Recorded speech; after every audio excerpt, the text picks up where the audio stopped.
మంచిగా జరిగినట్లుగా మీరందరూ ప్రార్థించాలని నేను ప్రేమతో మీకు మనం చేస్తాను. సరే, మంచిది. సమయంలో దేవుడి వాక్యాన్ని మనము ధ్యానం చేస్తున్నాము. మరి పోయిన ఆదివారం రోజున మీకు తిమోతికి రాసిన మొదటి పత్రికల నుండి 4వ అధ్యాయము 7వ వచనం ద్వారా అపవిత్రములైన ముసలమ్మ ముచ్చట్లను విసర్జించి దేవభక్తి విషయంలో నీకు నీవే సాధకులు చేసుకోను అనేటువంటి మాటలు చదువుకొని 2 రకాలైన భక్తిని గురించి మీతో మాట్లాడటం జరిగింది. 2 విధాలైన భక్తి. నంబర్ 1, మీకు గుర్తుందా? పోయిన ఆదివారం వెళ్ళిన వాక్యం, తండ్రి అయిన దేవుని యొక్క నిష్కలంకములు పవిత్రమైన భక్తి ఏదనగా దిక్కులేని పిల్లలను విద్వారాలను వారి తల్లిలో పరామర్శించుటయు ఇహలోక మాలిన్యము తనకంటకుండా తనను తాను కాపాడుకుంటే అని యాకోబు పత్రిక 1వ అధ్యాయము 27వ వచనంలో వచ్చారు. తర్వాత 2వది నిత్య జీవమును గురించిన నిరీక్షణతో కూడిన తీతు పత్రిక 1వ అధ్యాయము 2వ వచనంలో మనం చదువుతున్నాం. ఇంకా 3వది ఈరోజు తిమోతికి రాసిన మొదటి పత్రికలోని 6:6లో ఉంటుంది. సంతుష్టి సహితమైన దైవభక్తి అనేటువంటి మాట కొంచెం అయితే అది ఈరోజు నేను నెక్స్ట్ వీక్ మీకు చెప్తాను. ఎందుకంటే ఒక సందర్భాన్ని నేను ప్లానించాను. ఎందుకంటే నిన్నటి దినాన ఒక ప్రత్యేకత ఉంది. అది ఏం చెప్పడం దయచేసి అంటే ప్రపంచంలో ఉన్నటువంటి స్త్రీలందరినీ గౌరవిస్తూ సన్మానిస్తూ చెప్పబడిన వాళ్ళ కొరకు స్త్రీలందరికీ స్త్రీమూర్తుల కొరకై మరి ప్రత్యేకమైన రోజు వారికి ఉండాలి. వారిని గౌరవించి వారిని కనపరిచి వారిని సన్మానించే దాని కొరకు ఒక ప్రత్యేక దినం ఉండాలి. వారి శ్రమను వారి కష్టాన్ని గుర్తించే రోజు ఉండాలి అనే దాంతో మా చేతుల్లో దాన్ని మరి నిర్ణయించడం జరిగింది. దినాల్లో వాడు నెక్స్ట్గా జరిగింది కనుక దాన్ని బట్టి నేను స్త్రీలను ఉద్దేశించి రోజు సందేశం అందించాలని నేను ఆశపడుతున్నాను.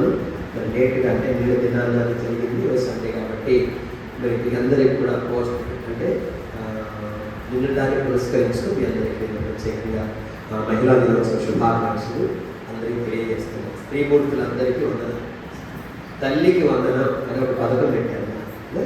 అట్లా మీ అందరికి సిస్టర్స్ అందరికీ నేను ప్రత్యేకంగా ప్రభువైన యేసుక్రీస్తునామమున నా నిండు వందనాలు ప్రత్యేకంగా దేవుని వాక్యాన్ని సమయంలో చదువుతున్నామండి. పరిశుద్ధ బైబిల్ గ్రంథంలో సామెతల గ్రంథము 31వ అధ్యాయము 30వ వచనంలో 2వ మాట, యెహోవా యందు భయభక్తులు కలిగిన స్త్రీ కొనియాడబడును. అందరు నాతో చెప్పండి దయచేసి. యెహోవా యందు భయభక్తులు గల స్త్రీ కొనియాడబడును. చిన్న మాట మనం ప్రార్థన చేసుకుందాం. ప్రేమ కలిగిన దేవ, పరిశుద్ధులైన తండ్రి, మరి నిన్నటి దినాన్న వరల్డ్ ఉమెన్స్ డేగా జరుపుకోవడం జరిగింది. నాయన నా తండ్రి, స్త్రీమూర్తులను గౌరవించి వారి యొక్క ప్రతిభ, వారి కష్టం, కుటుంబ నిర్వహణ విషయంలో వారు పడేటువంటి ప్రయాసం, గృహస్థ జీవితంలో వారు నాకు మాతృత్వం కలిగి ఉన్నారు. 9 మాసాలు కడుపున మోసినటువంటి పిల్లలు కని, ప్రసవ వేదనతో కని, వాళ్ళను దైవికంగా పెంచి పెద్ద చేయడం, దేవుని కొరకు పెంచేటువంటి బాధ్యతలు కలిగి ఉంటారు. కుటుంబ బాధ్యతలన్నీ నమ్మకంగా నెరవేర్చడం నిజంగా వారికి ఇచ్చినటువంటి ఓపిక, ధన్యత నాయన దైవ తండ్రి. వారందరినీ గౌరవించి సన్మానించేటువంటి దాని కొరకు ఏర్పాటు చేయబడినటువంటి ఆ యొక్క విమెన్స్ డే బట్టి మేము స్తుతిస్తున్నాం.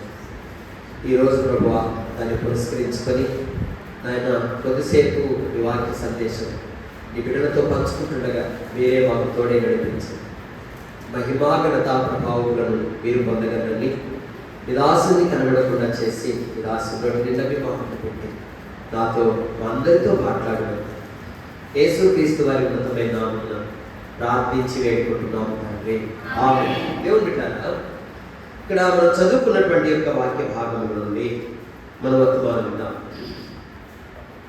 యెహోవా యందు భయభక్తులు కలిగినటువంటి స్త్రీ కొనియాడబడుతుంది అనేటువంటి మాటను మనం చదువుకున్నాం.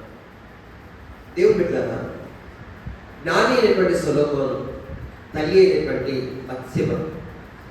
బత్షెబ ఆమె చాలా భక్తిపరురాలు, ఆమె యోగ్యురాలు. ఆమె భక్తిని బట్టి సొలొమోను అంత జ్ఞానం కలిగిన వాడైన భక్తులు పెంచాడు. దేవుని వాక్యంలో మనం చూస్తాం, ఆదామును దేవుడు తయారు చేసినప్పుడు ఆయన్ని 30 సంవత్సరాల ప్రాయం కలిగిన వ్యక్తిగా దేవుడు తయారు చేశాడు. తర్వాత ఆదాము ఒంటరిగా ఉండటం అనేటువంటిది దేవుడికి ఇష్టం లేకుండా పోయింది.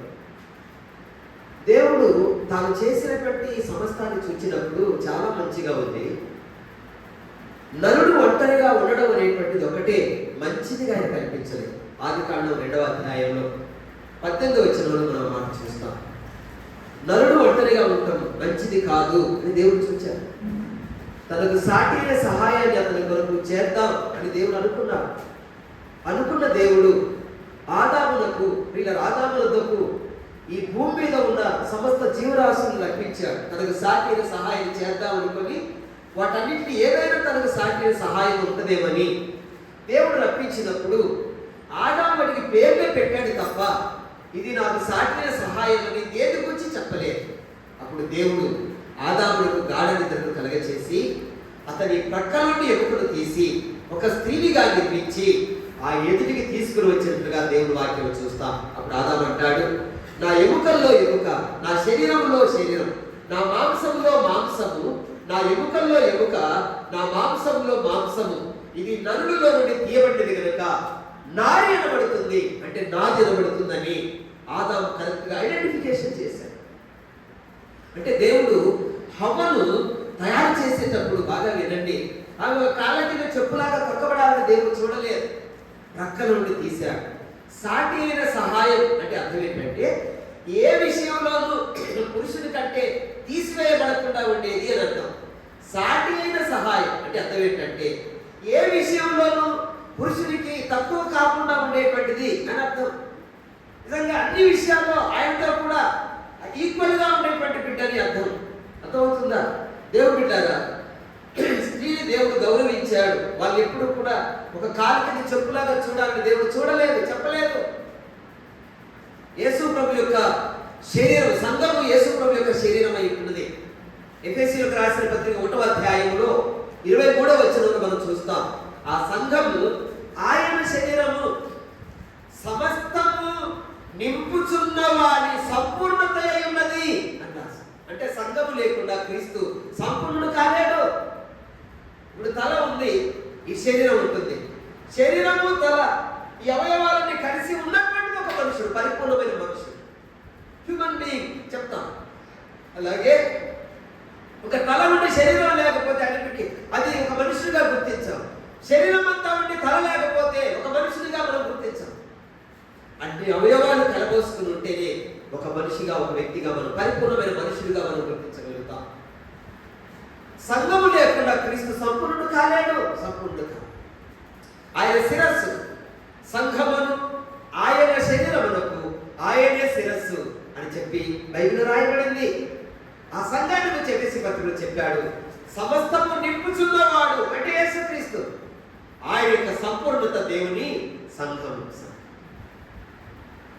దేవుడు బిడ్డలారా, అంటే హవ్వను దేవుడు తయారు చేసేటువంటి సమయంలోనే తన కుమారుడైనటువంటి యేసుక్రీస్తునకు ఆకాశ మండలంలో గొర్రెపిల్ల వివాహం ముందు పెళ్లి కుమార్తెగా జతపరచబడేటువంటి సంఘాన్ని దృష్టిలో పెట్టుకొని దేవుడు హవ్వను తయారు చేశాడు. ఆదాము దేవుని కుమారుడిని పిలువబడ్డాడు. బైబిల్లో లూకా సువార్త 3వ అధ్యాయంలో ఆదాము దేవుని కుమారుడు అని రాయబడింది. ఈ సన్ ఆఫ్ గాడ్. అలాగే ఆయన భార్య సంగమునకు ప్రతీకగా ఉంది హవ్వ. నిజంగా ఆదాము ఆమెకు పెట్టిన పేరు హవ్వ. ఆదికాండంలో రాసి ఉంటుంది దాని వివరణ, అనేక జనములకు తల్లి ఆమె అని రాయండి. బైబిల్లో 87వ కీర్తనలో మనం చూస్తాం, దేవుని పట్టణమా మనుషులు నిన్ను గూర్చి మిక్కిలి గొప్ప సంగతులు చెప్పుకుంటారు అని రాయబడింది. దేవుని పట్టణం అంటే సంఘం.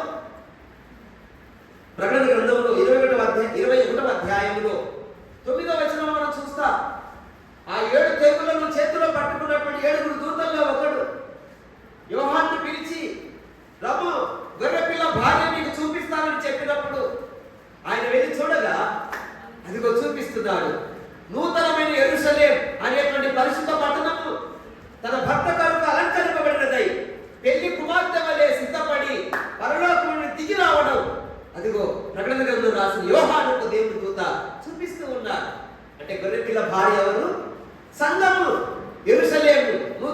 యెరూషలేము అనేటువంటి సంఘం.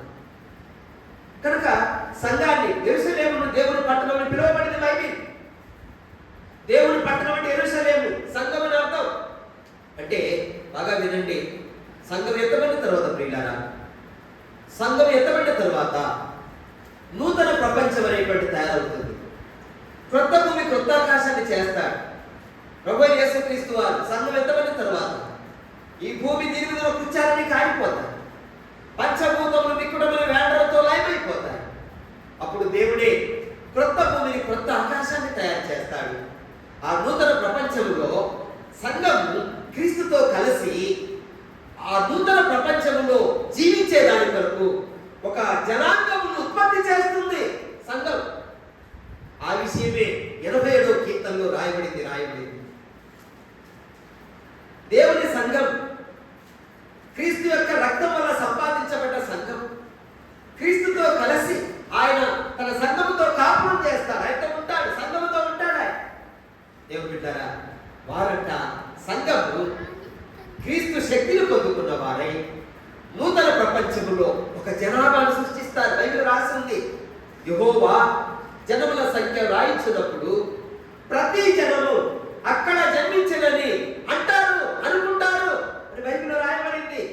అంటే ప్రపంచంలో ఉన్న ప్రతి జనాభా అనేక మంది జనాలను దేవుని సంఘం ఉత్పత్తి చేయబోతుంది బిడ్డలారా. బైబిల్ రాసి ఉంది. యోహాను సువార్తలో 10వ అధ్యాయం 34వ వచనంలో ప్రభువైన యేసుక్రీస్తు వారు అంటారు, మీరు దైవములని నేనంటినని మీ ధర్మశాస్త్రంలో రాయబడి ఉండలేదా? మీరు దైవములు అని నేను అన్నాను అని మీ ధర్మశాస్త్రంలో రాయబడి ఉంది కదా. అంటే మనం దైవములు అని పిలువబడేటువంటి ఆ స్థితి, ఆ పరిస్థితి ఎప్పుడు వస్తుందంటే నూతన ప్రపంచంలో క్రొత్త భూమి క్రొత్త ఆకాశంలో ప్రభు అయిన యేసుక్రీస్తు కొరకు యేసుక్రీస్తుతో కలిసి సంఘం అనేక జనములు ఉత్పత్తి చేస్తున్నాడు. దైవములు అనేటువంటి పేరు సంఘానికి సార్థకం అవుతుంది. 82వ కీర్తన 6వ వచనంలో రాయబడ్డ ఆ లేఖనం నెరవేరుతుంది.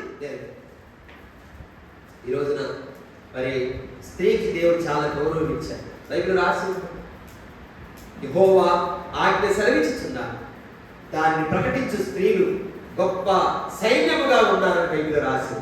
అంటే స్త్రీమూర్తులను ఒక సైన్యంతో పోల్చారు.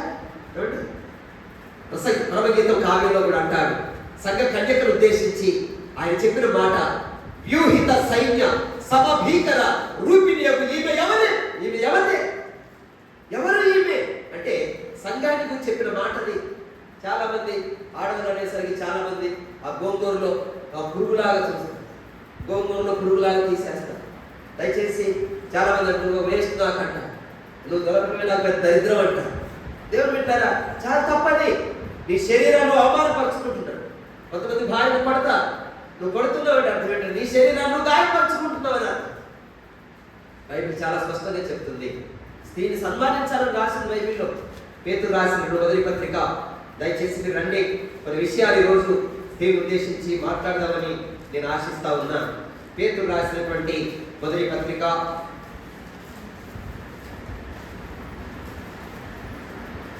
3వ అధ్యాయం 7వ వచనం, అటువలనే పురుషులారా జీవమును కృపావరములో మీ భార్యలు మీతో పాలివారై ఉన్నారని ఎరిగి ఎక్కువ బలహీనమైన ఘటనని భార్యను సన్మానించి మీ ప్రార్థనలకు అభ్యంతరము కలగకున్నట్లుగా జ్ఞానము చొప్పున వారితో కాపురము చేయుడి.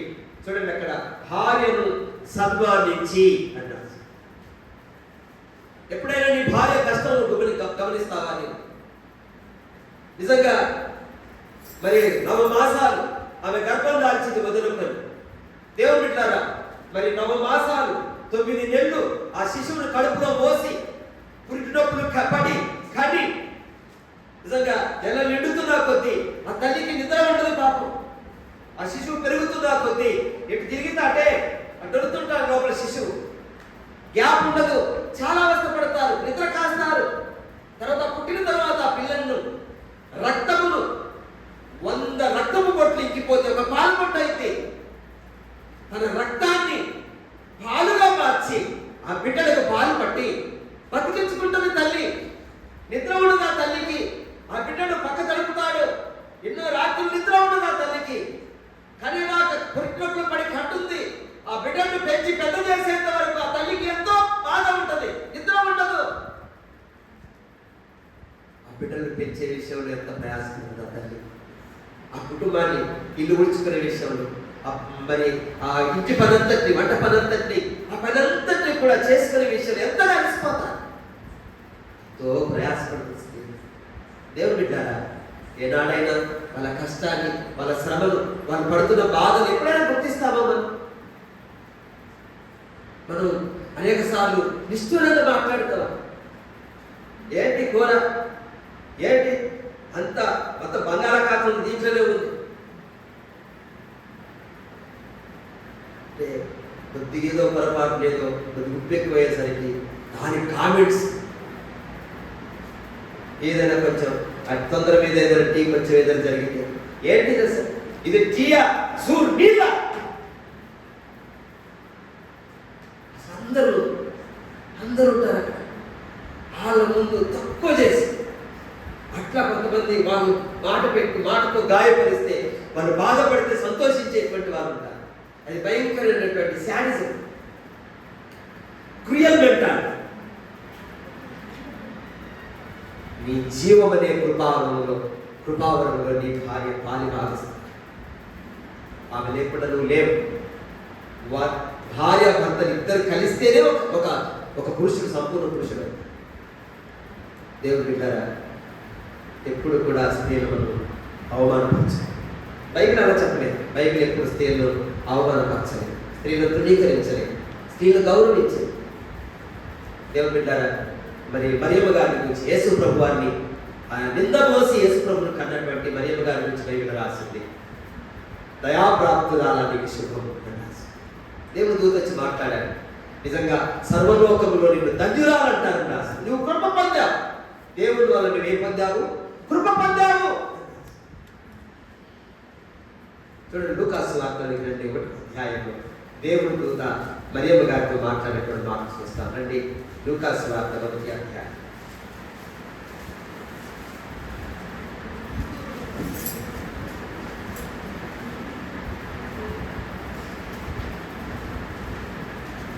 ఇస్తారా? చదవండి.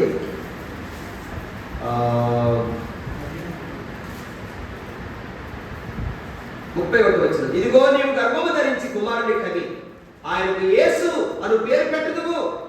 ఆయన గొప్పవాడై సర్వోన్నతుని కుమారుడనబడును. ప్రభు అయిన దేవుడు ఆయన తండ్రి అయిన దావీదు సింహాసనం ఆయనకు ఇచ్చును.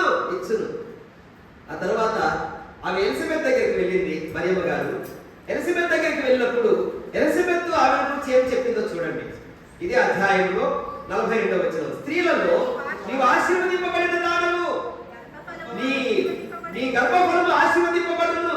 నా ప్రభువు తల్లి నా యొద్దకు వచ్చుట నాకేలాగూ ప్రాప్తించును. స్త్రీలలో నీవు ఆశీర్వదించబడ్డ దానివి. ఇప్పటికి కేథలిక్స్ చెప్తారు ఆ ప్రార్థన, దేవ వరప్రసాదం చేత నిండిన మరియమ్మ వందనము, ఏలిన వారు నీతో ఉన్నారు, స్త్రీలలో ఆశీర్వదించబడ్డ దానవు నీవే. చెప్పిన మాటలు మంగళవార్త చెప్పచ్చు. అదే స్త్రీలలో ఆశీర్వదించబడ్డ వ్యక్తిగా ఉంటారు. బైబిల్ అందరూ స్త్రీలు. మోషే యొక్క తల్లి ఉంది, ఎవరామె? యోకెబెదు. అబ్రాహాము యోకెబెదు. మోషే పుట్టిన నాటికి, మోషే వారికి పుట్టిన నాటికి ఐగుప్తు దేశంలో పరిస్థితులు ఏంటంటే, ఆ ఫరో హెబ్రీ స్త్రీలు ఎవరైనా పిల్లలు కంటే, మగ పిల్లలు కంటే వాళ్ళ కాలిపీటల దగ్గర ఆ పిల్లల గొంతు పిసికి చంపండి. దేవుడు యాజ్ఞ ఇచ్చాడు. ఆ టైంలో మోషే పుట్టాడు. షిప్రా, పూయా అనేటువంటి 2 మంత్రసార్లు వాళ్ళు దేవుని చేత హెచ్చరించబడ్డారంట. వాళ్ళు దేవుని చేత హెచ్చరించబడి రాజాజ్ఞకు భయపడకుండా ఆ మోషేను చంపకుండా బతికించారు. 3 మాసాలు కష్టంగా పెంచింది యోకెబెదు మోషేను. ఆ తర్వాత ఇక అంటారు కదా, 3వ నెలలో పిల్లలు ఏం చెప్తారంట? ముచ్చట చెప్తారంట, మాట్లాడుతుంటారు వాళ్ళు. అమ్మో, ఈ పిల్లలు మాట్లాడతాడేమో, వీడి మాటలు వినబడితే, ఐగుప్తులో కట్టబడితే పిల్లలు చంపేస్తారు అని ఒక జబ్బు తీసుకొచ్చి పెట్టి తయారు చేసి ఆ పెట్టెలో మోషేను పడుకోబెట్టి మిరియాము తల మీద పెట్టి, మోషే యొక్క చెల్లి ఆ మిరియాము తల మీద పెట్టి, మోషే అక్క ఆమె తల మీద పెట్టి ఆ నైలుడి ఒడ్డున పెట్టమని చెప్పింది. ఎక్కడికి తమ్ముని ఏం చేస్తానో చూసి నాకే మాట చెప్పమ్మా. ఫరో కుమార్తె స్నానం తన చెలికత్తెలతో కలిసి నైల్ నదిలో స్నానం చేయడానికి బయలుదేరి వస్తా ఉంది. దేవుడు బిడ్డారా, ఆ బిడ్డ కనిపించింది ఆమెకి. జమ్ము పెట్టె దగ్గరకు వచ్చింది, మూత తీసి చూసింది. సుందరమైన బాలుడు ఉన్నాడు అందులో. ఇతన్ని నీటిలో నేను తీశాను, ఈయనకు మోసే అని పేరు పెట్టింది ఆమె. ఈయన పెంచుకోవాలి, ఈయన పెంచుకుంటే ఎంత బాగుంటుంది, చక్కగా ఉండాలి పిల్లాడు అని చెప్పి ఆమెకు ఆశ కలిగింది.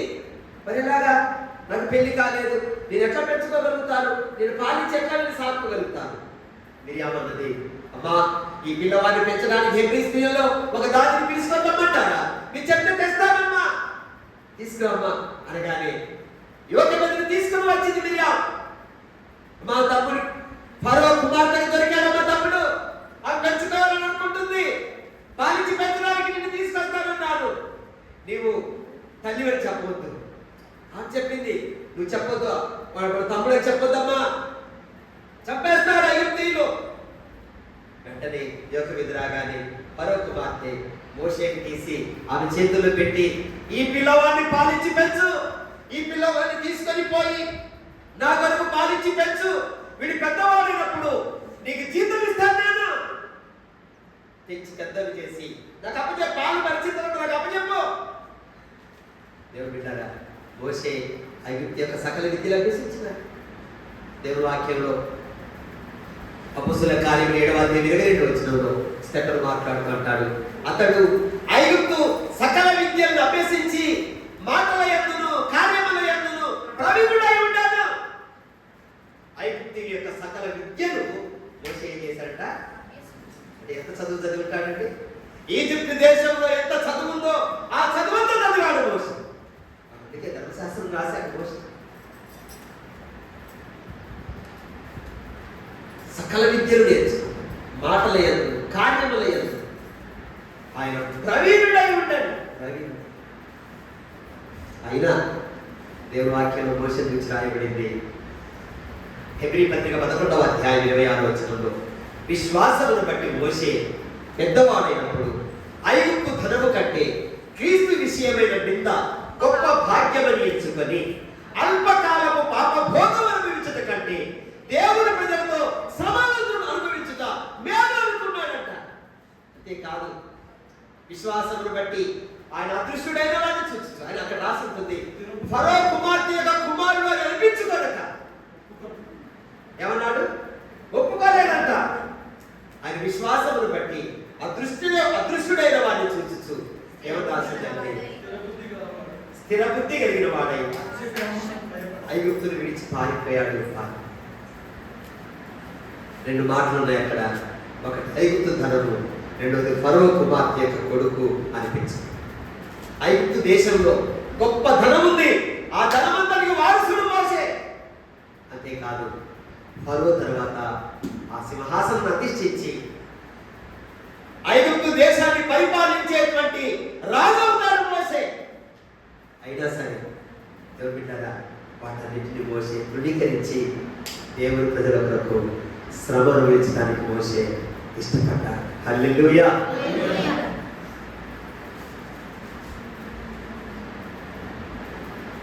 ఎంత గొప్ప నాయకుడయ్యాడు మోషే. ఆదికాండంలో 15వ అధ్యాయంలో అబ్రహాములకు దర్శనం కలిగింది. ఆ దర్శనం కలిగినటువంటి సందర్భంలో దేవుడు అబ్రహాముతో మాట్లాడిన మాట ఏంటంటే, నీ సంతతి వారు తమది కాని దేశంలోనికి వారు కొనిపోబడతారు, అక్కడ 400 సంవత్సరాలు వాళ్ళు బానిసలుగా ఉంటారు, అక్కడ దాసులుగా ఉంటారు అన్నాడు దేవుడు అబ్రహాముతో. దేవుడు బిడ్డారా, అయితే ఎన్ని సంవత్సరాలు చెప్పాలి కదా? 400 సంవత్సరాలు. కానీ ఐగుప్తు దేశంలో ఇశ్రాయేలీయులు 430 సంవత్సరాల దాకా ఉన్నారు. ఎందుకంటే వాళ్ళకు ధర్మశాస్త్రం ఇవ్వబడేటప్పటికెల్లా 430 years అయింది. గలతీయులకు రాసిన పత్రికలోనికి రండి దయచేసి. గలతీ పత్రికలో ఆ మాటను మనం చూడగలుగుతాం. గలతీ పత్రిక 3వ అధ్యాయం 17వ వచనం. నేను చెప్పున్నది ఏమనగా 430 సంవత్సరములైన తరువాత వచ్చిన ధర్మశాస్త్రం. అంటే ఇప్పుడు వాళ్ళు 400 సంవత్సరాలే ఉంటే 30 ఏళ్ళు నడవలేదు, వాళ్ళు 40 ఏళ్ళు నడిచారు. కానీ వారు ఐగుప్తును విడిచి ఎర్ర సముద్రం దాటిన తర్వాత 2-3 మాసాల్లోనే ధర్మశాస్త్ర ప్రదానం జరిగింది. నిర్గమకాండ 12వ అధ్యాయంలో పస్కాను ఆచరించారు. 15వ అధ్యాయంలో ఎర్ర సముద్రం దాటి 16వ అధ్యాయంలో మన్నా కురిసింది. 17లో బండ నుంచి వచ్చేటువంటి నీళ్లు తాగించారు. ఖచ్చితంగా 19వ అధ్యాయం కొండ మీదకి వెళ్ళిపోయాడు.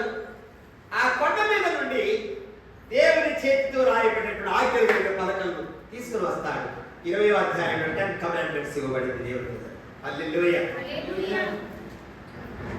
అంటే ఫ్యూ మంత్స్ అంతే, సంవత్సరాలు గడవలే. బాగా వినండి, అబ్రహాముతో 400 సంవత్సరాలు ఉంటారని చెప్పినటువంటి దేవుడు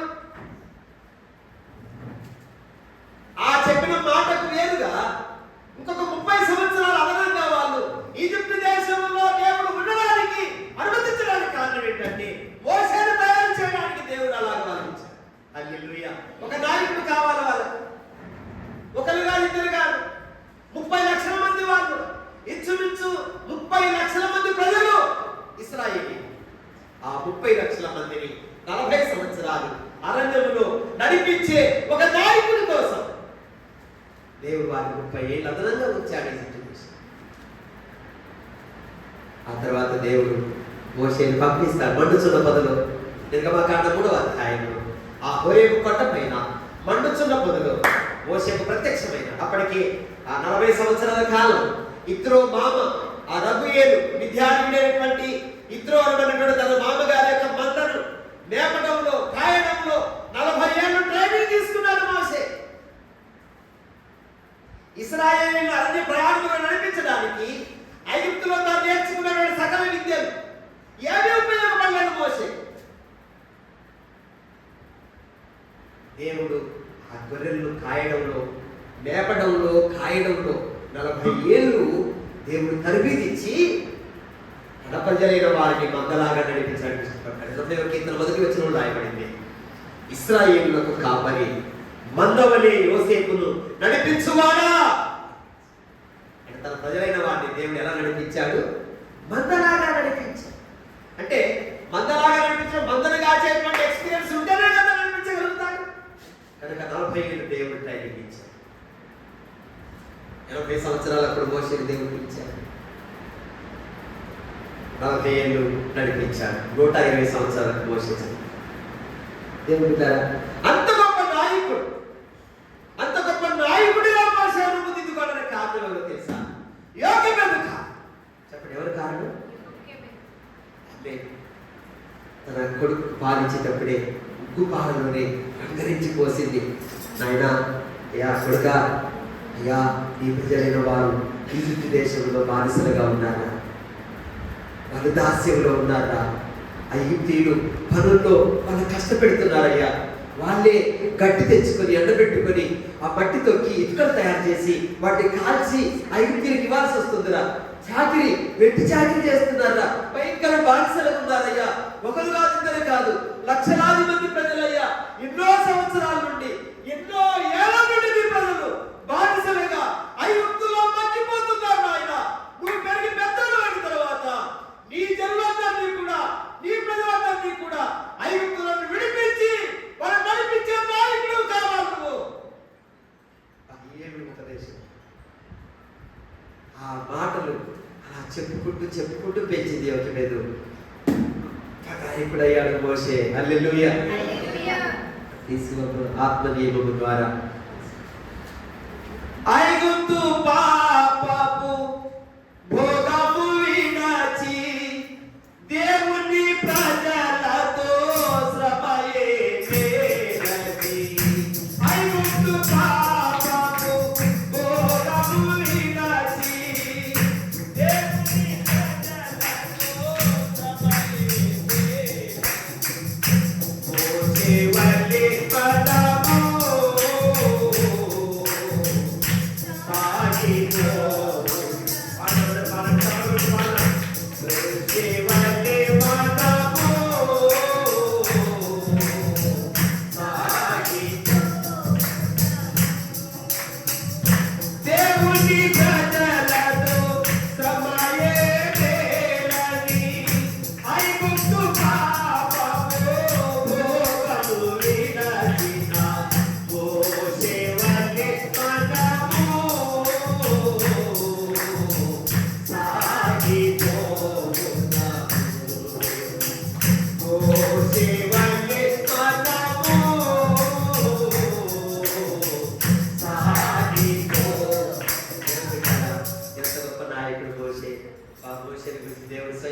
సాక్ష్యం ఇస్తాడు.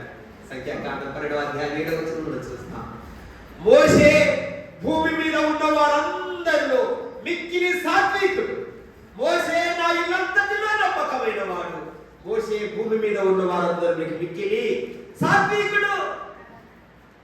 నేను ఎవరైనా ఒక మనిషితో మాట్లాడాలంటే కలలో దర్శనంలో మాట్లాడతాను. నా సేవకుడు మోషే అలా కాదు, ముఖాముఖి మాట్లాడతాను నా సేవకుడితో. నేను హల్లెలూయా. 2:10 సీనాయి కొండ మీదికి దేవుడు పిలవగా కొండ మీదికి ఎక్కి వెళ్ళి దేవుడి చేతితో దేవుడి వేలితో రాయబడ్డ 2 పలకల మీద ఆజ్ఞలు కలిగిన రాతి పలకలు తేవడానికి ఒకసారి, ఆ తర్వాత ప్రత్యక్షపు గుడారము ఆ నమూనా దేవుడి చేతనే వివరించుకొని దాన్ని తెలుసుకొని తీసుకొని వచ్చి కొండ మీద కనపరచబడిన మాదిరి చొప్పున కట్టడానికి ఇష్టపడ్డాడు మోషే. 2 సార్లు 40 రోజుల చొప్పున 80 రోజులు దేవుడితో గడిపాడు మోషే. హల్లెలూయా.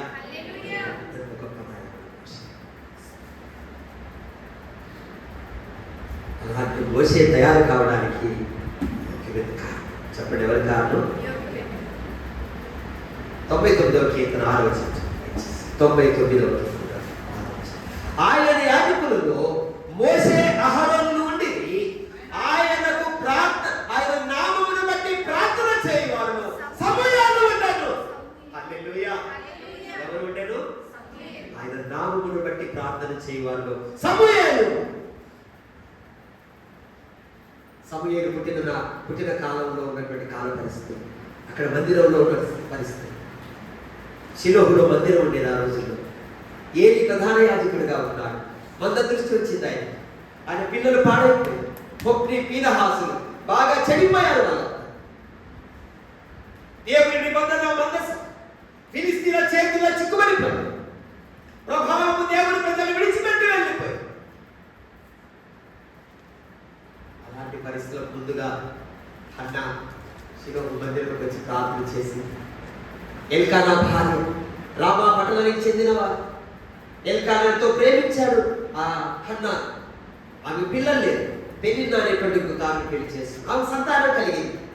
పెనిన్నా హన్నాను నీచంగా చూసింది, హీనంగా చూసింది, ఇన్సల్ట్ చేస్తూ ఉంది.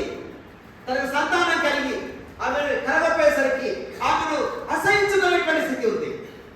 హన్నా కన్నీటి పెట్టుకుంది. వెంటనే షిలోహు మందిరానికి వచ్చింది. మీరు వెళ్ళండి, నేను వస్తాను చెప్పి ఆమె మందిరంలో ఉండిపోయాడు. కన్నీళ్లు కార్చి, నా ఏలినవాడా నీ సేవకురాలను దయవుంచు, నీ సేవకురాలను అని చెప్పి నాకు ఒక మగబిడ్డను నేను అనుగ్రహించినట్లయితే వాడిని నీ కొరకు పెంచుతాను. పాలు విడవగానే వారిని నీ మందిరంలోకి తీసుకొచ్చి నీకు సమర్పిస్తాను. నాకు నీవు ఇచ్చేటువంటి బిడ్డను నేను పెంచుకొని వాడే నన్ను పోషిస్తానని, నా అవసరాలు తీరుస్తాను, వృద్ధాప్యంలో నాకు సహాయపడతాడని, నా కోసం నేను పెంచుతాను వాడిని. నాకు అవసరం లేదు. నీ మందిరంలో అవసరం ఉంది. దేవుని ప్రజల పక్షంగా ప్రార్థించే ఒక వ్యక్తి కావాలి నీకు. నీ మందిరంలో నమ్మకంగా పరిచయం చేసే ఒక యాజకుడు నీకు కావాలి. నీ అక్కర తీర్చబడాలి. నా ద్వారా నీ అవసరం తీరాలి. దేవునికి మాట ఇచ్చిందాన్ని దేవుడి కదా, దేవుడు చెప్పిన మాటగా దేవుడు ఆ ప్రార్థన చేసి ఇంచుకొచ్చింది. దేవుడు దర్శించాడు, గర్భం తెరిచాడు, చక్కని కొడుకు పుట్టాడు. సమూయేలు కన్నదాన్ని. హల్లెలూయా. 3 సంవత్సరాలు పెంచింది సమూయేలు. మాన్పించేసింది. దేవుడికి ఇచ్చిన మాట జ్ఞాపకం ఉంది. పిల్లలు తీసుకొని వెళ్ళిపోయింది. షిలోహు మందిరానికి తీసుకెళ్ళింది. అక్కడ దేవుడికి మొక్కింది. నీకు మొక్కుకొని అడిగినప్పుడు నీవు నాకు దయచేసిన కుమారుడు నా బిడ్డ వీడే, నీకు చెప్పిన మాట ప్రకారంగా నీ మందిరంలో ఉంచి వెళ్తున్నానని 3 సంవత్సరాల పిల్లలు మందిరంలో ఉంచి వెళ్ళిపోయినామే. 3 సంవత్సరాల పిల్లడు దేవుని మందిరంలో పిల్లగా దేవునికి మొక్కి పరిచయం చేసేవాడయ్యా. సమూయేలు యెహోవా ఎదుట సమూయేలు ఏలీ ఎదుట యెహోవాకు పరిచయం చేసేవాడయ్యాడు. దేవునికి మొక్కాడు అంటే అంత వయసులో ఆరాధన చేసేవాడయ్యా. యెహోవాను ధరించుకున్నాడు. సమూయేలు జీవితంలో ఎన్నో అనుభవాలు మనం చూడలేదు. ఇప్పుడు మనం చెప్పడానికి సమయం కాదు. చివరికి దేవుని ప్రజల పక్షంగా, ఇశ్రాయేలు పక్షంగా ప్రార్థించిన వ్యక్తిగా సమూయేలు మనకు కనబడతాడు. సమూయేలు మొదటి గ్రంథం 7వ అధ్యాయం తర్వాత చదువుకోండి. ఫిలిష్తీయులు ఇశ్రాయేలు మీదకి యుద్ధానికి వచ్చినటువంటి సమయంలో, అయ్యా మా కొరకు మీరు ప్రార్థన చేయటం మానొద్దయ్యా, విశ్వాలో కూడుకున్నారు వాళ్ళు. ఏడాది గొర్రెపిల్లను తీసుకుని వచ్చి పాలు విడగని గొర్రెపిల్ల దాన్ని వధించి అర్పణ అర్పించారు. బలి అర్పణ, దాన బలి అర్పణ చేశారు. బలిగా అర్పించి పానార్పణ చేసి అక్కడ దేవుని సన్నిధిలో ఇశ్రాయేలు పక్షముగా సమూయేలు ప్రార్థన చేసినప్పుడు సమూయేలు ప్రార్థన దేవుడు అంగీకరించాడంట. సమూయేలు బ్రతికున్నంత కాలం ఫిలిష్తీయులకు ఇశ్రాయేలు మీద ఎప్పుడూ జయం కలగలేదు. వాళ్ళు అన్నారు, మా నిమిత్తము నీవు ప్రార్థన చేయడం ఆగొద్దయ్యా అని సమూయేలు మొరపెట్టుకున్నారు, విన్నవించుకున్నారు ఇశ్రాయేలు. సమూయేలు గొప్ప గొప్ప మాట చెప్పారండి వాళ్ళకు. సమూయేలు మొదటి గ్రంథం 12వ అధ్యాయం 23వ వచనం చూడండి. ఎంత మంచి మాట అన్నాడు అక్కడ. నా మట్టుకు నేను మీ నిమిత్తం ప్రార్థన చేయటం మానుట వలన నేను యెహోవాకు విరోధంగా పాపము చేసిన వాడిని అవుతాను, అది నాకు దూరమగునుగాక అన్నాడు సమూయేలు. హల్లెలూయా! అందరూ దేవునికి స్తోత్రం చెప్పండి. హల్లెలూయా! అందరూ నోరు తెరిచి ఒక మంచి స్తోత్రం చెప్పండి. హల్లెలూయా!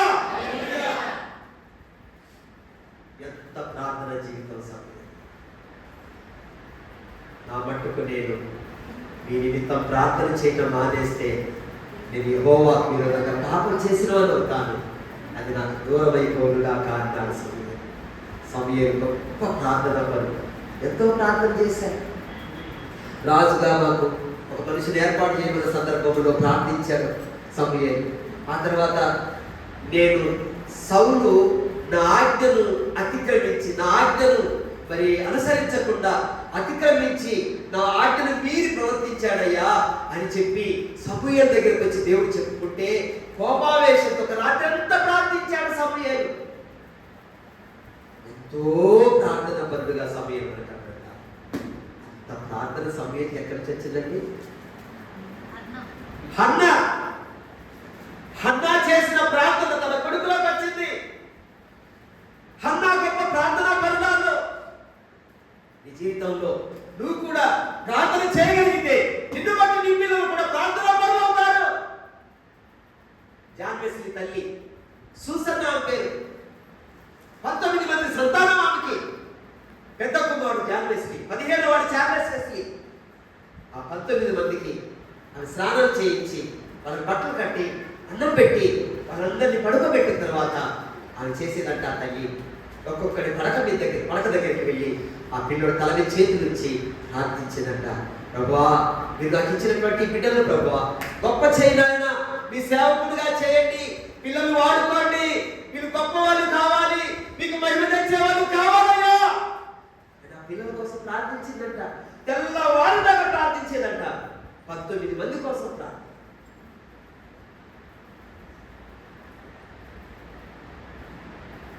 దేవుని బిడ్డలారా, ఆమె ప్రార్థన ఫలితంగా ఆమె యొక్క పెద్ద కుమారుడు జాన్ వెస్లీ సంఘ సంస్కర్త అయ్యారు. హల్లెలూయా!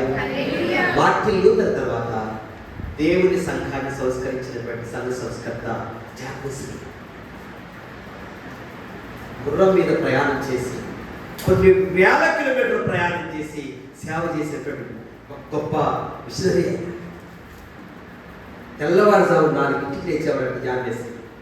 4 గంటల నుంచి 6 గంటల దాకా ప్రార్థించేవాడట. ప్రతిరోజు 2 గంటల చొప్పున 60 సంవత్సరాలు ప్రార్థించాడు. ఆయన అంటాడు, నా తల్లి లాంటి తల్లి ప్రపంచంలో అందరికీ ఉంటే అసలు లోకంలో చెరసాలు అనేటువంటి ఉండాల్సిన పదే ఉండదు అన్నాడంట జాన్ వెస్లీ. ఎంత గొప్ప దైవసం. రేవణి హిల్ గారి తల్లి పిల్లోడు కలిగిన తర్వాత 2వ రోజున కూటానికి వెళ్ళాల్సి వచ్చిందంట. ఆ కూటానికి వెళ్ళి దైవజనుడు చెప్పేటువంటి వాక్యం విన్న తర్వాత ఆమె ఆ పిల్లోడి మీద 2 చేతులు పెట్టి ఇలా ప్రార్థించింది. ప్రభువా, ఓ లార్డ్, నా కొడుకును బ్రతికించు, నా కొడుకును మీ మహిమ కొరకు బ్రతికించు, వీని గొప్ప దైవ సేవకులుగా తయారు చేయి, లేని పక్షంలో వీని బతకని బాబు భూమి మీద వీని చంపేయ్యా అని ప్రార్థించిందంట. మోడీ గారు గొప్ప దైవ సేవకుడయ్యారు. అమెరికా దేశంలో ఆయన ప్రసంగాలు ప్రియులరా కొన్ని వేల మందిని మార్చారు. హల్లెలూయా. దేవుడి కొరకు రోషం కలిగి అది చేసిన గొప్ప సేవకుడయ్యాడు. దేవుడి సమూయేలు అంత గొప్ప ప్రార్థన పనులు కావాలని కారణం హన్నా చేసిన అప్పుడు ఎవరు చేశారు?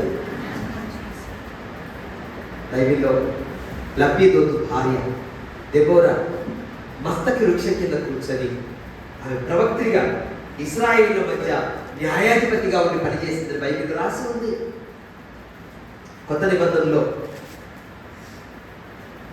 అపొస్తలుల కార్యం 16వ అధ్యాయంలో తిమోతిని గురించి రాయబడింది. పిల్లలు, తిమోతి తండ్రి గ్రీసు దేశస్థుడు, ఆయన తల్లి యూదురాలు.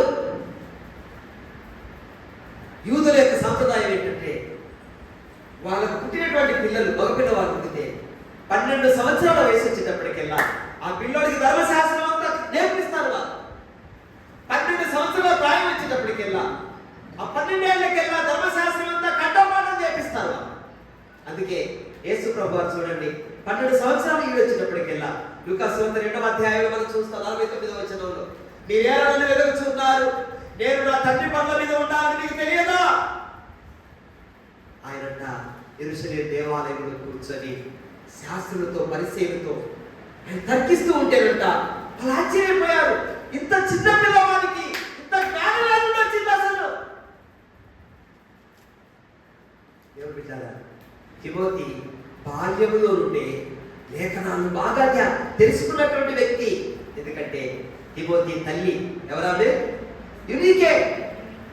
యునీకే తల్లి ఎవరామె? లోయి. అదంతో భక్తి పరురాలు, విశ్వాసం కలిగినటువంటి బిడ్డ. లోయిలో ఉన్న విశ్వాసం యునీకేలోకి వచ్చింది, యునీకేలో ఉన్న విశ్వాసము తిమోతిలోకి వచ్చింది. ఆ తిమోతి అంట లుస్త్రా, ఈకోనియా అంతటా సహోదరుల వల్ల మంచి పేరు పొందినవాడు. పౌలు వచ్చి తన మిషనరీ ప్రయాణంలో రెండవ మిషనరీ ప్రయాణంలో ఆయన కలుసుకొని నాతో రా అన్నప్పుడు తిమోతిని వెంబడించి ఎఫెసీ సంఘ కాపరిగా తిమోతి పనిచేసి కొన్ని సందర్భాల్లో ఫిలిప్పీ సంఘానికి పంపబడ్డాడు. ఫిలిప్పీలకు ఉత్తరం రాస్తూ తిమోతిని గురించి అంటాడు, మీ నిమిత్తము నిజముగా చింతించేవాడు అతని వంటి వాడు ఇంకెవడు నా దగ్గర లేడు అన్నాడు తిమోతిని గురించి. విశ్వాసమును బట్టి నా నిజమైన కుమారుడు తిమోతి అని చెప్పి ఉత్తరం రాశాడు తిమోతికి. ఆ తర్వాత ఆఖరి 2వ తిమోతి పత్రికలోకి వచ్చేసరికి ఆ చివరిలో ఆయన రాస్తాడు, దైవజనుడా అంటే ఓ మ్యాన్ ఆఫ్ గాడ్, దేవుని సేవకుడు దైవజనుడా అంటే ఆ నిజమైన కుమారుడు, చిన్న కుమారుడిని పిలిచినటువంటి తిమోతి దైవజనుడి స్థాయికి ఎదిగాడు. బిడ్డరా, అంత ఉన్నతమైన స్థితిలోకి తిమోతి వెళ్ళడానికి కారణం ఏంటంటే చిన్ననాటి నుండే తిమోతి నీ యందు ఉన్నటువంటి ఆ విశ్వాసం, పౌలు రాస్తాడు, నీ యందు ఉన్నటువంటి ఆ విశ్వాసం మొదట నీ అవ్వయ్య అయినటువంటి లోయలోను, ఆ తర్వాత నీ తల్లి అయిన యునీకేలోను నివసించను, నీలోనికి కూడా వచ్చిందని చెప్పేసి తిమోతికి రాశాడు, పౌలు రాశాడు. దేవుడి బిడ్డ, నిజంగా మనం ఎలా పెంచుతున్నాం? దేవుడి వాక్యం ఎంతోమంది ఉన్నారు, ఎంతోమంది స్త్రీమూర్తులు ఉన్నారు, వాళ్ళు ఎంతో భక్తి కలిగినటువంటి వ్యక్తులుగా మనకు కనబడతారు. శారా ఉంది, ఆమె విశ్వాసులకు తల్లిగా మనం చూస్తాం. ఆమె అబ్రహామునంట యజమానుడా అనిపించేదంట. ఆమె తన యజమానుడి అంటే అబ్రహాముకు లోబడి ఉండటం చేత అలంకరించుకున్నట్టు ఆమె వెండి బంగారపు నగలతో విలువైనటువంటి వస్త్రాలతో ఆమె అలంకరించుకోలేదు, కానీ తన యజమానుడికి లోబడి విధేయత చూపించిన దాన్ని బట్టి ఆమె అలంకరించుకుంటుందని రాసింది బైబిల్లో. ఆమె ఎంతో భక్తి కలిగినటువంటి వ్యక్తిగా మనకు కనబడుతుంది. రండి, మీరు సామెతల గ్రంథంలోకి వచ్చినట్లయితే దేవుని బిడ్డలారా, సామెతల గ్రంథం 31వ అధ్యాయం 10వ వచనం చూద్దాం. రండి, సామెతలు 31. గుణవతి అయిన భార్య దొరుకుట అరుదు, అట్టిది ముత్యము కంటే అమూల్యమైనది.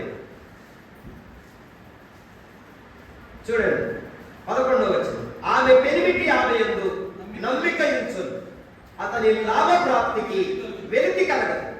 ఆమె తాను బ్రతుకు దినములన్నీ అతనికి మేలు చేయును గాని కీడేమీ చేయదు. ఆమె గొర్రెబొచ్చును అవిసనాలను వెతకును, తన చేతులారా వాటితో పని చేయదు. వర్తకపు ఓడలు దూరము నుండి ఆహారము తెచ్చినట్లు ఆమె దూరము నుండి ఆహారము తెచ్చుకున్నాడు. ఆమె చీకటితోనే లేచి తన ఇంటి వారికి భోజనం సిద్ధపరచును, తన పనికత్తెలకు భత్యము ఏర్పరచును. ఆమె పొలమును చూచి దాన్ని తీసుకొను, తాము కూడబెట్టిన ద్రవ్యం పెట్టి ద్రాక్ష తోట ఒకటి నాటించను. ఆమె నడికట్టు చేత నడుము బలపరుచుకొని చేతులతో బలంగా పనిచేయదు. తన వ్యాపార లాభం అనుభవము చే తెలుసుకును. రాత్రి వేళ ఆమె దీపం ఆరిపోదు. ఆమె పంటను చేత పట్టుకును, తన వేలతో కదురు పట్టుకొని వడుకును. దీనులకు తన చేయి చాపును, దరిద్రులకు తన చేతులు చాపును. తన ఇంటి వారికి చలితగులని భయపడదు. ఆమె ఇంటి వారందరూ రక్తవర్ణ వస్త్రాలు ధరించిన వారు. ఆమె పరుపులు సిద్ధపరుచుకొను. ఆమె బట్టలు సన్నని నార బట్టలు, రక్తవర్ణపు వస్త్రాలు. ఆమె పెనిమిటి దేశపు పెద్దలతో కూడా కూర్చున్నాడు. కవిని యొక్క పేరు వినిన వాడై ఉంటాడు. ఆమె నార బట్టలు నేయించి అమ్ముతుంది, నడికట్టును వర్తకులకు అమ్ముతుంది. బలమును ఘనతను ఆమెకు వస్త్రాలంట. ఆమె రాబో కాలం విషయమై నిర్భయంగా ఉంటది. జ్ఞానం కలిగి తన నోరు తెరుస్తుంది, కృపగల ఉపదేశం బోధిస్తుంది. ఆమె తన ఇంటి వారి నడతను బాగుగా కనిపెట్టిందంట. పని చేయకుండా ఆమె భోజనం చేయదు. ఆమె కుమారులు లేచి ఆమెను ధన్యురాలంటారంట. చాలా మంది కుమార్తెల పతివ్రతా ధర్మం అనుసరించి ఉన్నారు, కానీ వారందరినీ మించిన దాని అని పెరిగి అంటాడంట. చూడండి, అందం మోసకరం, సౌందర్యం వ్యర్థం. యెహోవా యందు భయభక్తి కలిగిన స్త్రీ కొనియాడబడుతుంది. చేసిన పనిని బట్టి అట్టి దాని ప్రతిఫలం మీద అవుతుంది. గౌరవ యొక్క ఆమె పనులు ఆమె కొనియాడతారు. మాట మీరు చదువుకొని ఇంటికి వెళ్ళిన తర్వాత ఆ 21 వచనాలు ధ్యానించండి. యెహోవా భయభక్తులు కలిగిన స్త్రీకి ఎన్ని బాధ్యతలు ఉంటాయి. తన భర్తకు ఆమె చేదుడు వాదులు ఉంటుంది, చేయి కల్పిద్దామే. అతని లాభప్రాప్తి వెలికి కలగదు. ఎంతో కష్టపడి పనిచేస్తాను, ఎంతకడ లేస్తుంది, ఇంట్లో పనులన్నీ చక్కగా పెట్టుకుంటుందాన్ని, భోజనం తయారు చేస్తుంది అందరి కోసం. పని వాళ్ళకు భక్తులు సిద్ధపరుస్తుంది. పని వాళ్ళు ఉంటారా ఇంట్లో, వ్యాపార లాభం తెలుసుకుంటుందంట. ఆమె తిరిగితో బిజినెస్ ఉంటుంది ఆమెకి. ఆమె పిల్లలంట ఆమె ధన్యురాలంటారంట. ఆమె భర్త ఆమె పొగడతాడంట. ఆమె భర్త ఆయన గౌరవం నిలుపుతుందంట. ఆయన దేశపు పెద్దల దగ్గర కూర్చునే స్థితి ఆయన కలిగిస్తున్నట్టు. ఆమె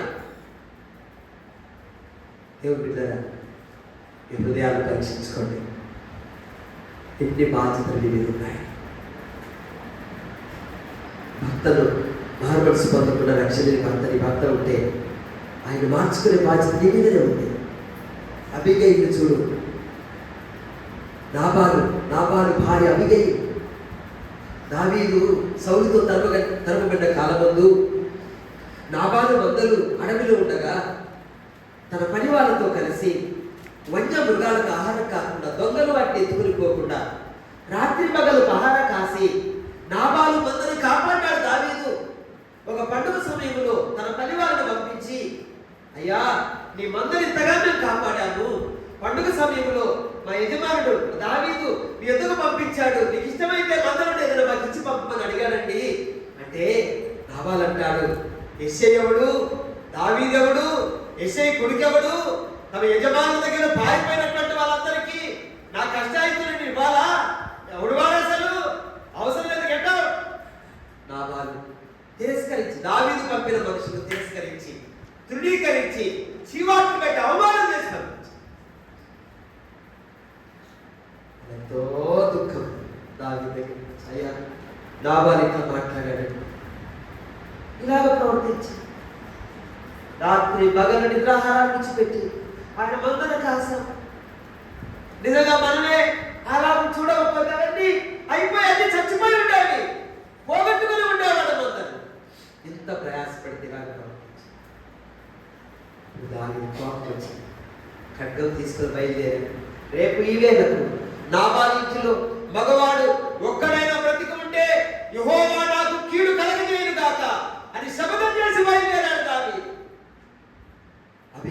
తర్వాత పనికి వెళ్ళి వచ్చింది, పొలం పనిలో నుండి వచ్చింది. అప్పుడు అడిగింది, ఎవరైనా మా ఇంటికి వచ్చారా? అని చెప్పారు వాళ్ళు. అమ్మ దావీదు అంటమ్మా. అమ్మా నిజం అయ్యా, అమ్మ దావీదు చాలా మంచోడమ్మా, తన వాళ్ళందరితో కలిసి మన మంద విశ్వాసంతా తీసుకొని రాత్రి పగలు మనం అందరిని కాపాడారమ్మ వాళ్ళు. మన యజమానమ్మా ఇట్లా చేశాడమ్మా, మన అవమానించి పంపించాడమ్మా, బాధ పెట్టి పంపించాడమ్మా. అట్లాగా గాడిద గంట కట్టించి వెంటనే బయలుదేరిందామే దావీదుకి వెళ్ళింది. నా ఏలిన వాడా, ఈ దోషము నాదనియొచ్చు, నా భర్త నాబాలు మాటువాడు అతని పేరు అతని గుణాన్ని చూపిస్తా ఉంది. ఈ తప్పు నాదని భావించుకో, నేను చేశాననుకో, క్షమించయ్యా. ఎత్తిన కత్తి తిట్టాడు. అమ్మా, ఈ దినం ఈ దేవుడి నిన్ను నా ఎదురు తీసుకుని వచ్చి ఉండకపోతే నా వారి ఇంట్లో భగవాడు ఒకడైనా మిగిలి ఉండడానికి బయలుదేరానమ్మా అని ఎత్తిన కత్తి తిప్పి దావీదు వెళ్ళిపోయాడు. నీ భర్త కొరకు కన్నీరు కాచి ప్రార్థన చేయాలమ్మా. ఆయన మారు మనసు పొందేలాగు, రక్షణ పొందేలాగు నువ్వు కన్నీరు కాచి ప్రార్థన చేస్తే నీ భర్త మారు మనసు పొందుతారు. బైబిల్ రాసు, అవిశ్వాసి అయినటువంటి భర్త విశ్వాసురాలైన భార్యను బట్టి పరిశుద్ధపరచబడతాడని మొదటి కొరింథీ పత్రిక 8వ అధ్యాయంలో రాయబడింది. భార్యలారా, భయముతో కూడిన మీ పవిత్రమైన ప్రవర్తనను చూచి వాక్యము లేకుండానే మీ భర్తలను మీరు రాబట్టవచ్చు రాసింది బైబిల్లో. మారు మనసు లేని పిల్లల కోసం నువ్వు కన్నీరు కలిసి ప్రార్థన చేయి. బైబిల్ రాసు, విలాప వాక్యం రాసి ఉంటుంది.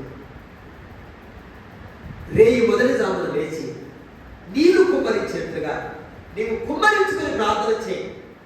నీ పసిపిల్లల ప్రాణం కొరకు నీ దేవుడిని యెహోవా తట్టు నీ చేతులెత్తు. యేసు కూడా చెప్పాడు కదా, యెరూషలేము కుమార్తెలారా, నా నిమిత్తం ఏడవకండి, ఈ నిమిత్తం మీ పిల్లల నిమిత్తం మీరు ఏడవండి. కనని గర్భములు పాలియని స్థలములను ధన్యమైన చెప్పుకునే రోజు వస్తుంది. అయ్యో, ఇలాంటి పిల్లలు పుట్టకుండా ఉంటే ఎంత బాగుంటుంది నాకు అని చెప్పుకునే రోజు వస్తుందని చెప్పాడు యేసు. దారి తప్పిపోతున్న నీ పిల్లల కోసం ప్రభు ఆధార దగ్గర చేయి. ప్రభువా, నా బిడ్డలు రక్షించయ్యా, నా పిల్లలు కాపాడయ్యా, నా పిల్లలు రక్షించయ్యా, మీ మార్గంలో నడిపించయ్యా. నువ్వు ప్రార్థన చేస్తే దేవుని పిల్లలు మారుస్తాడు, రక్షణలోకి నడిపిస్తాడు. అగస్టిన్ అనేటువంటి ఒక వ్యక్తి ఉండేవాడు. ఆయన పుట్టినప్పుడే వాళ్ళ తల్లి దేవుని సేవ కొరకు ఆయన సమర్పించుకుందాన్ని. కానీ అగస్టిన్ పెద్దోడైన తర్వాత దారి తప్పిపోయాడు. భయంకర వేషాలు అయిపోయాడు. ప్యారిస్లో పాడైపోయాడు అగస్టిన్. అయితే ఆయన తల్లి మోనికా ఆయన కోసం ఎంతో కన్నీళ్ళు కార్చింది. ప్రభువా, అగస్టిన్ రక్షించయ్యా, వాడిని సేవకులకు సమర్పిస్తానని అనుకున్నాను, వాడు పాడైపోయాడు, చెడిపోయాడు, స్త్రీవాడు అయిపోయాడు, విచ్చలుడిగా తిరగడం నేర్చుకున్నాడు, నా కొడుకును కాపాడయ్యా అని ప్రార్థించింది. కన్నీరు మున్నీరుగా నేర్చింది ఆమె. దేవుడంట ఆమె కన్నీళ్లు చూసంట ఒకరోజు అగస్టిన్ మార్చేశాడు. హల్లెలూయా. అగస్టిన్ పట్టుకున్నాడు. అగస్టిన్ మార్గొలుసుకున్న తర్వాత అగస్టిన్ అన్న మాట ఏంటంటే, నా తల్లి కార్చిన కన్నీటి ప్రవాహంలో నేను నా తల్లి కన్నీటి ప్రవాహంలో కొట్టుకొని నేను దేవుని రాజ్యానికి వచ్చేసానన్నాడు. హల్లెలూయా. మారిపోయాడు అగస్టిన్. ఆ తర్వాత సెయింట్ అగస్టిన్ అయ్యాడు, పరిశుద్ధుడైన అగస్టిన్. ఎంత ప్రార్థన తల్లి తన కొడుకు మార్గల్సి పొందాలని, రక్షించబడాలి. దేవుడి బిడ్డ, నీ కన్న పిల్లల కోసం నువ్వు కన్నీరు కాచి ప్రార్థన చేస్తున్నావు. వాళ్ళకి మంచి భవిష్యత్తు ఉండాలి, దేవుడు వాళ్ళని దీవించాలి. మన ఎంతసేపు వాళ్ళ చదువుల కొరకు, వాళ్ళ పరీక్షల కొరకు, వాళ్ళ ఉద్యోగాల కొరకు, వాళ్ళ పెళ్ళిళ్ళ కొరకు, వాళ్ళ పిల్లల కొరకు, వాళ్ళ ఇల్లు కట్టుకోవడానికి కొరకు, ఉద్యోగాల కొరకు, వీటి కొరకే చేస్తారు తప్ప వాళ్ళు మారుమనసు పొందాలని, రక్షించబడాలని, దేవుని యొక్క భయభక్తులతో జీవించాలని మనం.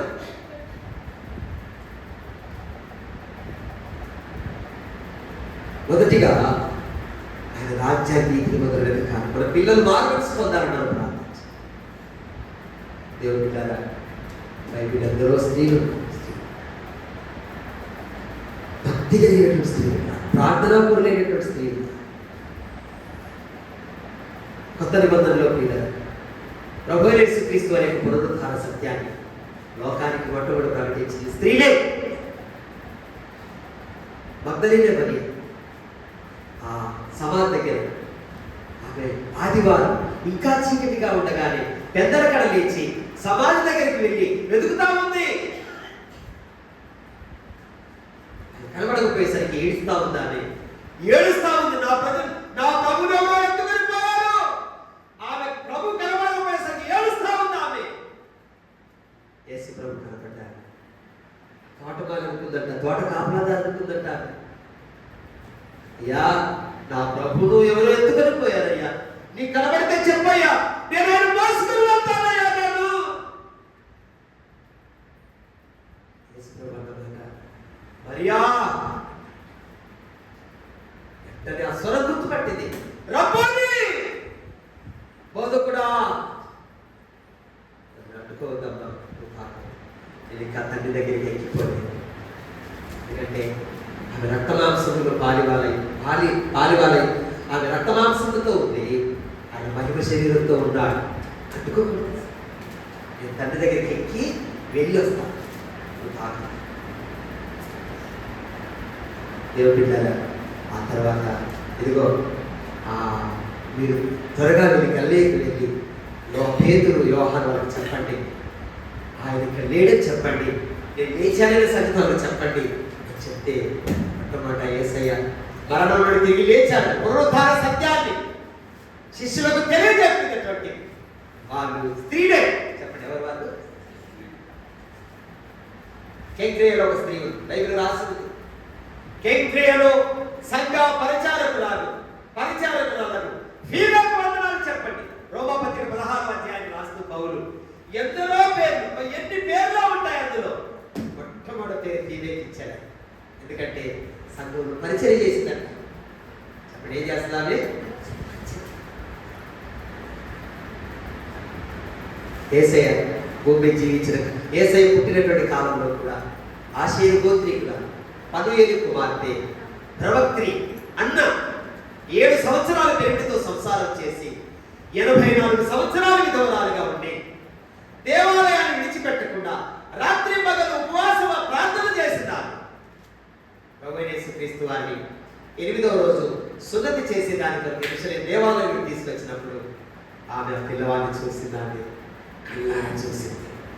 నిండు వృద్ధాప్యంలో ఆమె నిరీక్షణ ఫలించింది. లోకరక్షణ చూసింది. ఆమె దేవాలయాన్ని విడిచిపెట్టకుండా రాత్రి పగలు ప్రార్థన చేసిన బిడ్డగా బయటపడుతుంది. ఇంకొంతమంది స్త్రీలు ఉన్నారు. యెజబెల్ సీదోనీల పట్టణ సంబంధమైన ఏత్బయలు కుమార్తె యెజబెల్ అంటే పవిత్రురాలు. ధర్మశాస్త్రానికి విరుద్ధంగా ఆహాబు ఆమె పెళ్లి చేసుకున్నారు. సీదోను పట్టణం నుండి తీసుకొచ్చాడు ఇశ్రాయేల్ దేశంలో. ఆమె వస్తూ విగ్రహాలను తీసుకొచ్చింది దేశం. ఇశ్రాయేల్ దేశమంతా విగ్రహారాధనతో నిండిపోయి దేవుని ప్రజల మధ్య బలిపీఠాలు కూలిపోయాయి. యెహోవా ప్రవక్తలను ఖడ్గము చేత చంపించిందా. 400 మంది బయలు ప్రవక్తలను, 450 మంది ఆశీర్వాదేవి, 850 మంది వాళ్ళు పెంచి పోషించిందామె. దేశమంతా విగ్రహారాధనతో నిండిపోవడానికి కారకురాలైంది. నా పొద్దు ద్రాక్షరసం కూర తోటకి మరి ఆహాబు అడిగితే నా పిత్రాజితమయ్యా, దీన్ని నీకు ఇవ్వలేదని చెప్పినందుకు ఆహాబు మూతి ముడుచుకొని ఇంటికొస్తే చెడ్డ సలహా ఇచ్చింది తన భర్తకు. ఇదిగో ఇద్దరు అబద్ధ సాక్షులు ఏర్పరచు, నాబోతు పిలిపించు. దేవుణ్ణి దూషించి రాజును అవమానంగా మాట్లాడాడు నాబోతు అంటానికి మేము సాక్షులం, మేము విన్నాం అని నాబోతు మీద 2 అబద్ధ సాక్షులు ఏర్పాటు చేసి నాబోతు వ్యతిరేకంగా చెప్పడానికి 2 అబద్ధ సాక్షులు ఏర్పాటు చేయించింది. చివరికి ఆ కారణాన్ని బట్టి రాళ్లతో నాబోతుని కొట్టి చంపించేసింది. ప్రవక్త దేవుడు చూశాడు, ఆ సంఘటనతో చూశాడు, ప్రవక్తను పంపించాడు.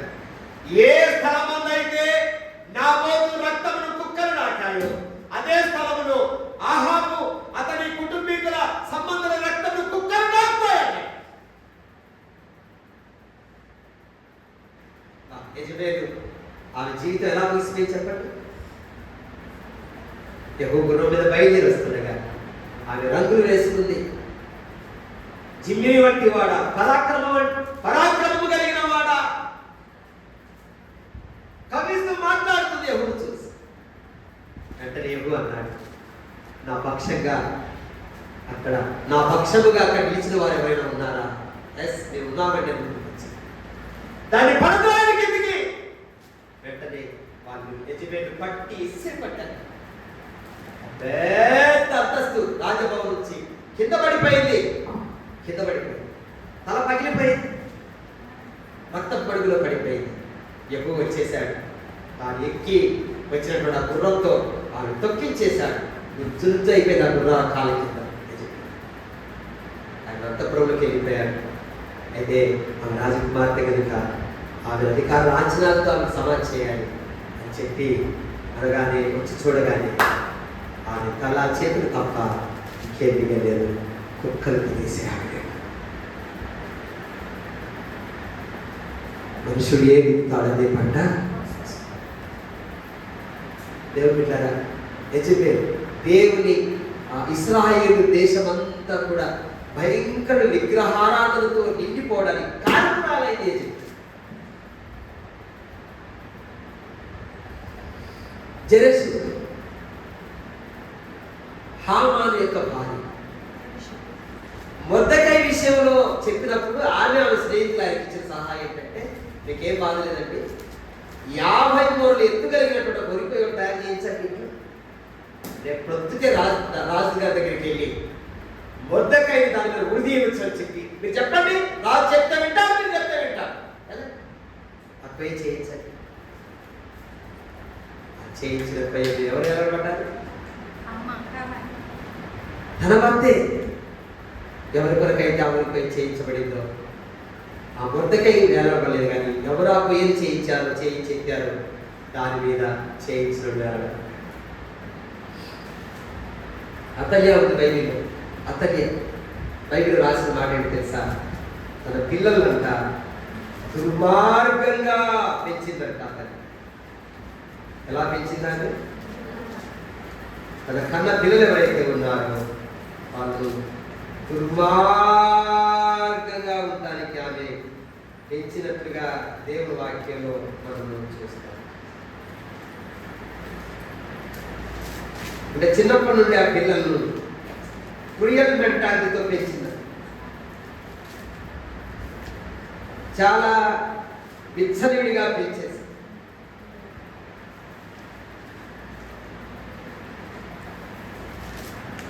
తన పిల్లలను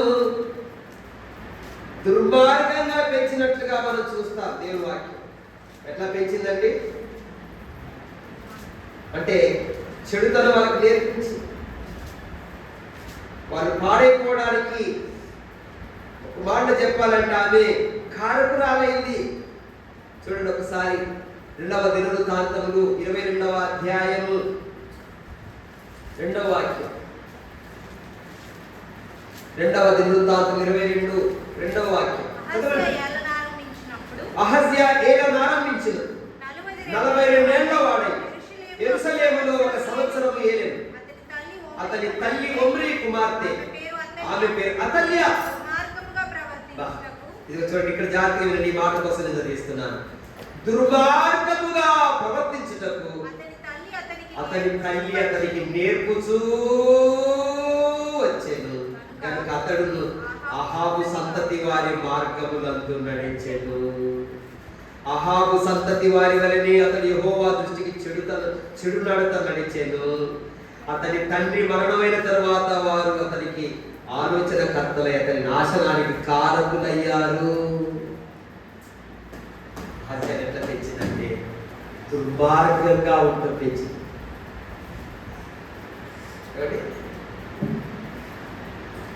రాజీ పడొద్దు. పిల్లలు ఆడుకునేటప్పుడు ఎవరైనా పోట్లాడు వచ్చిందో లేదనుకున్నారు. ఏమన్నాడు ఆయన? ఏమన్నా అమ్మాయి ఏమంటుందా? అంటే ఏమేను? అరే ఎవరేను నువ్వే పడతా వాళ్ళు ఎట్లా అంటే నువ్వు సమాధానం చెప్తా. రెట్టింపు చెప్పాలి నువ్వు ఎట్లా ఉండాలి తెలుసా? ఏం పెట్టుకోవాలి దుర్మార్గం పెంచు. పిల్లలకు సినిమాలు పంపిస్తాయి డబ్బులు ఇచ్చి అమ్మే సినిమా వచ్చింది బా నీతో పల్లె పోతుంది ఇక తీసుకెళ్ళి జాగ్రత్త చూసిరండి, జాగ్రత్తగా చూసిరండి అయ్యా. డబ్బులు ఇచ్చారు, సర్కస్ పంపిస్తారు, సినిమా హాల్ పంపిస్తారు. పిల్లలు పాడు చేసేదాన్ని ఏమండి చక్కగా కూర్చోబెట్టుకొని సీరియల్ చూసి అన్ని చెప్తారు. దేవుని బిడ్డ నీ పిల్లలు ఎలా పెంచుతుంటారు? నీ మీద ఎన్నో బాధ్యతలు ఉన్నాయి. మహిళా దినోత్సవం జరుపుతున్నాను.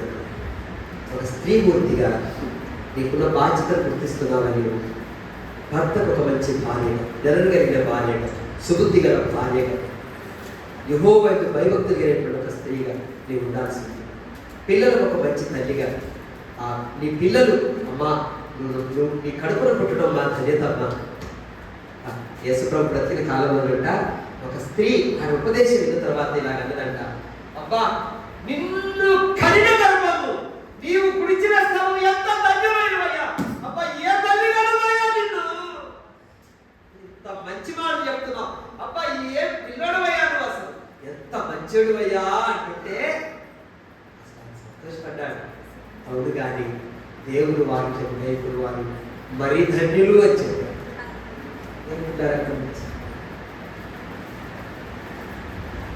నువ్వు ఎలా అనుకున్నావు? నీ పిల్లలు నిన్ను ధన్యురాలు అంటున్నారా? నీ భర్త నిన్ను చూసి పొగడేటువంటి స్థితి నీకుందా? నీ కుటుంబం ఎలా ఉంటుంది? నీ కుటుంబంలో ప్రార్థన బలిపీఠాలు కట్టుకోగలుగుతున్నావా? నీ ఇంటి వాళ్ళందరినీ కూర్చుండబెట్టి ఒక కీర్తన పాడుకుని వాక్యం చదువుకొని ప్రతిరోజు ప్రార్థన ధూపం ఇంట్లో వేస్తున్నావా? నువ్వు అన్నిటి కన్నా భిన్నగా అన్నిటి ప్రార్థన నీకుందా? అన్నిటి కన్నా భిన్నగా అన్నిటి ప్రార్థన నీకుందా? ఎలా వేళలలో దునియాగము నీకుందా?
ఇంట్లో దేవునికి ఇంపైన సువాసనగా ప్రార్థన ధూపం వేసుకుంటున్నారా?